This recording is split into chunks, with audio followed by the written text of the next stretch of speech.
మీ ఇంట్లో కూడా ఇడ్లీలు చేసినప్పుడు మిలుగుతున్నాయా?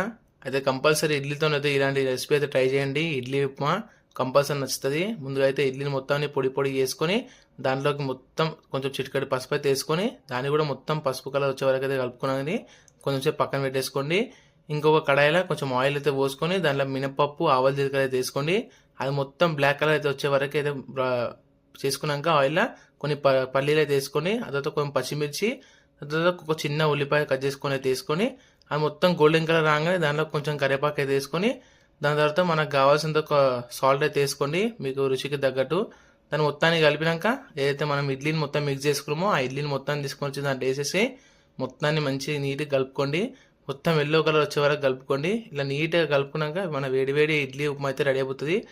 ఇక వేడివేడి ఇడ్లీ ఉప్మాని ఆ ప్లేట్లో వేసుకొని తింటుంటే టేస్ట్ మాత్రం సూపర్ ఉంటుంది. మీకు కూడా మార్నింగ్ పూట అన్న ఈవినింగ్ పూట.